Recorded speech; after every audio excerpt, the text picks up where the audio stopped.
Hello. I'm very glad that you decided to join me for another series of podcast episode. I wanted to share with you the concept of branding related to your own person.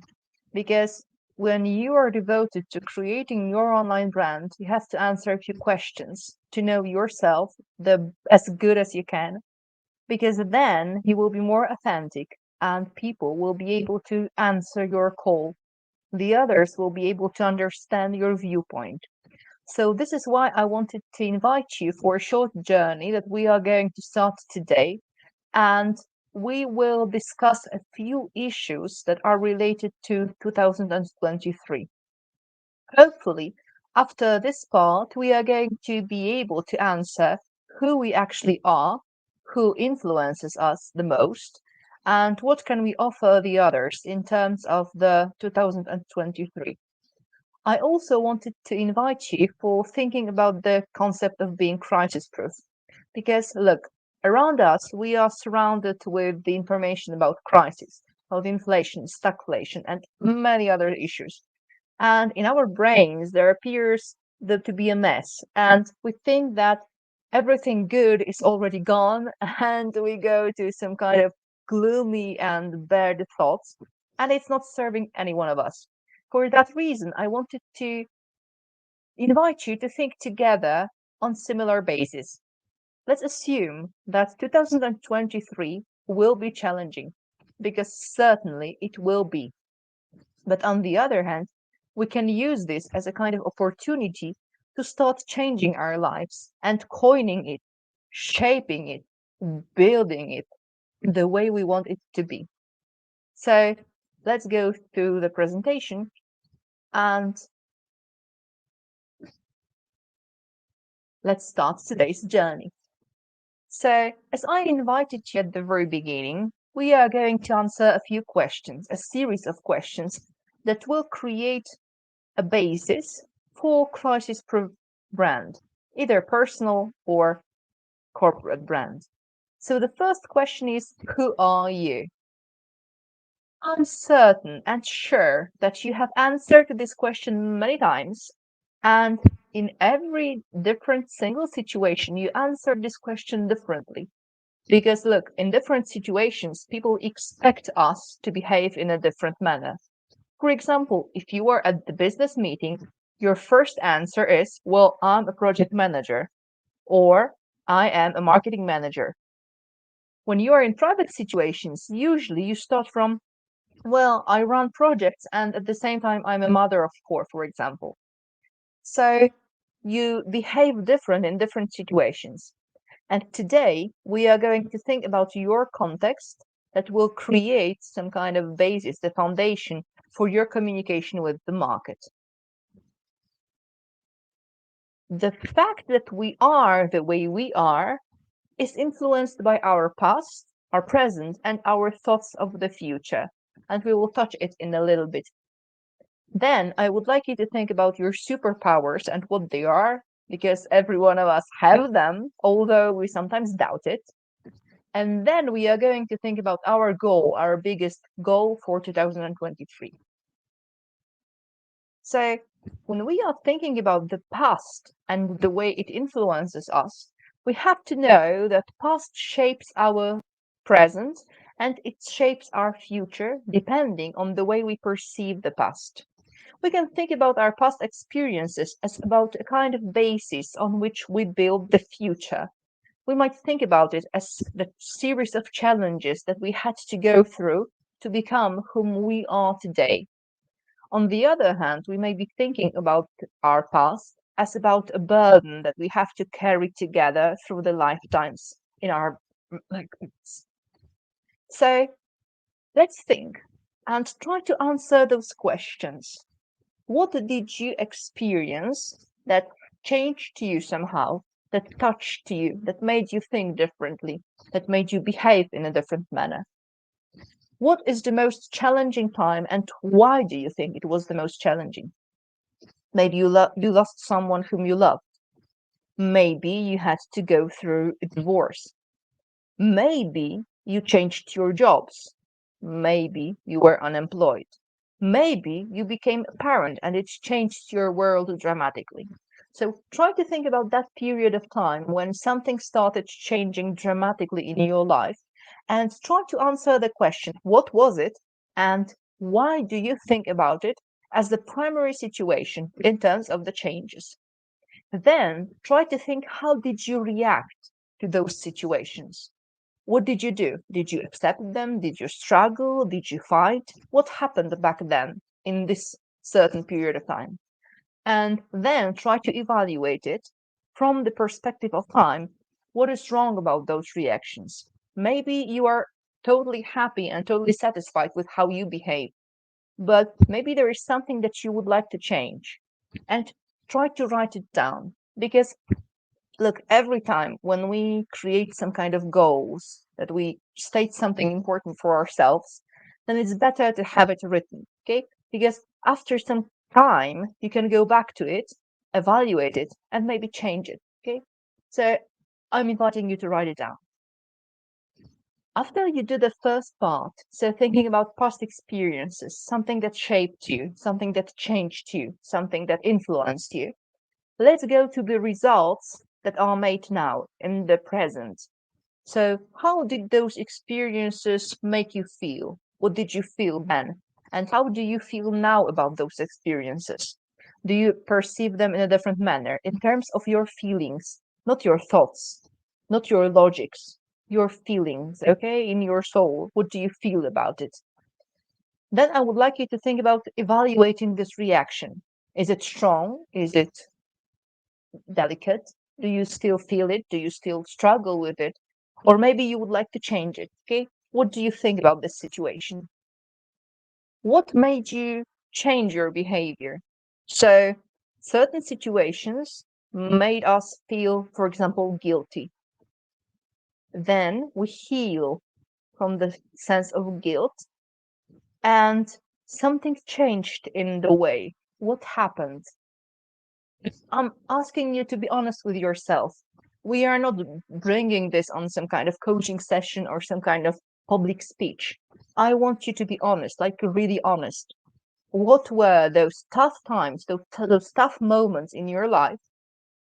How did you behave? How do you feel now? And what changed? What changed you? What changed the way you perceive it? And what are the truths about you at the basis of what you brought in front of your face? So, for example, in my case, I'm sure that maybe it wouldn't be a kind of hard story, but for me, the moment when I became a mom, it changed everything in my life. And at the very beginning, I felt pretty scared. I felt uncertain. I didn't know how to behave. I wanted to be the best mother possible for my child. But on the other hand, I, as all of the mothers, I think, around the world, I was scared. I was lonely sometimes. I felt that I am not knowledgeable enough to know everything about this particular child. And I think that this was scary for me. Now I think that I did as good as I could in this particular situation, and I have a marvelous relationship with my daughter. And so I think that those first moments of being uncertain, of not knowing how to behave, were really necessary to build the foundation for being open to getting to know a new human being, perceiving her like a human being, like someone who has own personality, own reactions, who is different than I am. So try to think about it. And after this, what can you teach others? So what do you bring from this past experiences to the future? What can you share with others? What are the stories that you gathered? I'm sure that you have a lot of stories that you could share. They are not related to only one certain situation. Try to think about it. What could you teach others? How could you support others? How does your story create your brand identity? Because look, all the past experiences, all the things that we've been through create us, they change us, and they make us perceive ourselves in a certain manner. After you created those identity items, those things that make you being you, try to think about your superpowers. What are the things that are the most amazing about you yourself? What do you value in yourself? What are the things that you think are the greatest gift that you could receive from God? Or what are those abilities that you crafted by yourself during your lifetime? Try to think about those things that you love doing, those that make you feel good, that you make you feel vivid. And try to think about those that you are being asked for advice. For example, in my case, I'm a mom for 1.5 years, so it's not a very long period of time. But I have a friend who has 3 children, and she's really amazing mom. And I'm often asking her, "Oh, tell me, what do you think about this, or what do you think about that?" She's not educated in terms of being a teacher or being an expert in children, but due to the fact that she brought up 3 children, they're alive, they're happy, and they are fulfilling their promises in terms of being good students, good children, good citizens, and so on. I think that I'm asking her for advice because I believe she's competent enough to tell me something about it. Try to think about yourself. What are your superpowers? What do people ask about your life, about your activities, about your thoughts? What are you really good at? And those two things are actually needed together because you might be an expert in one area and people can ask you about this specific field, but you feel uncomfortable when they bring it up to light. So maybe it would be better if you thought about those two perspectives. What do you love? What brings you pleasure? What brings you joy? What makes you feel alive? And at the same time, what do people value in you? Because if you join those two areas, those two spheres together, then you can perceive your life as complete. Because on one hand, you do something that you enjoy. On the other hand, you do something that serves the others. Maybe they don't know the stuff that you really love. They would love to learn from you, but they don't know this thing. Or maybe people ask you for advice in the areas that you didn't know you love. Try to think about it. How they complete together. Are they the same or are they different? Try to work on that. You can create longer lists, but try to make at least 3 items to be sure that you really have the superpowers that are basis for your communication, that can be basis for your future offer. And now we were thinking about the past and the present. Let's think about the future. 2023 is perceived by experts as one of the most challenging years that ever happened. So we have to be prepared for it. I'm not saying that we should be freaking out and saying, oh gosh, it's the end of the world. No, it's not. Just think about it as the best year to achieve your goals. But when we are thinking about 20, 30, 50 New Year's resolutions or goals that we have in front of us, look, in majority of cases, we are not going to complete them because you have to have one goal, one most amazing, magnificent, and great goal that you want to achieve. And then try to think about those tiny little elements that contribute to your greatest desire.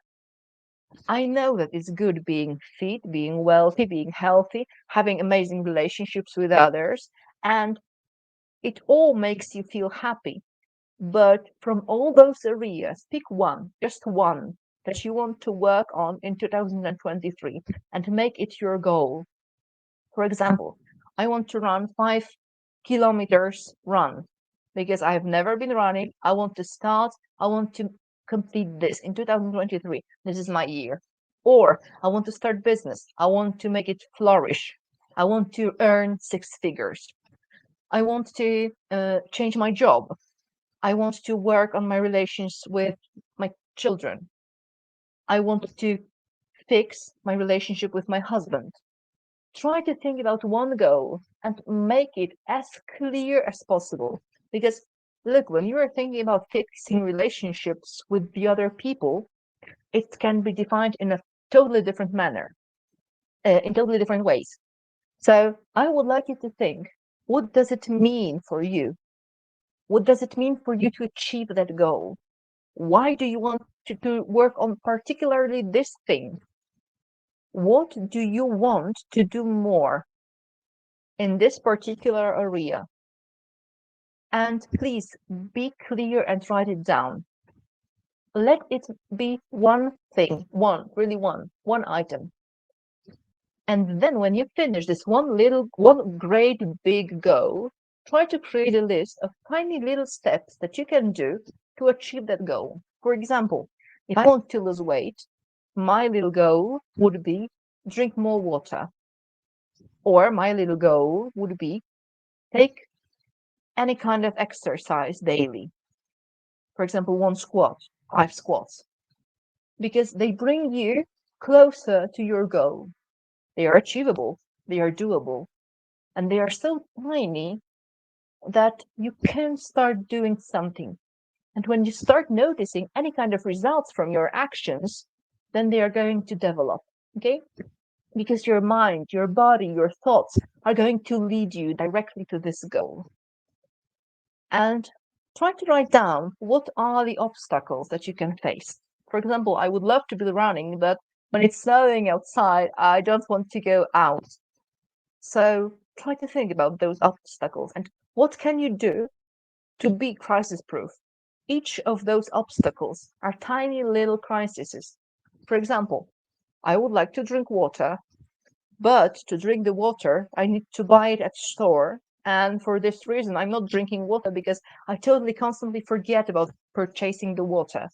So maybe you could use the bottle with a filter and just pour the water from the tap. Easier, doable, one solution for a tiny crisis. Okay, try to think about it that way. And I would like you to know, I would like you to feel that I really believe in your dream. I really believe in your goal. And I keep my fingers crossed for you because I know that you can do it.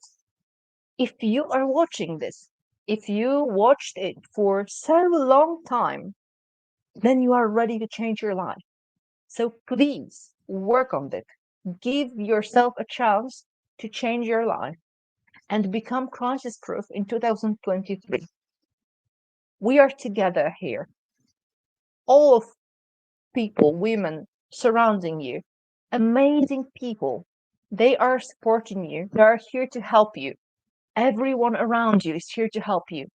And if there are some people who don't help you achieve your goals, who are not supporting you, try to think about them as tiny little obstacles. If someone tells you you will not build your business, you will not lose weight, you are just as the others, don't listen to this. Think in your head, I'm crisis proof. I am crisis proof. And I will show you I can win. I will win because I can do everything I want to.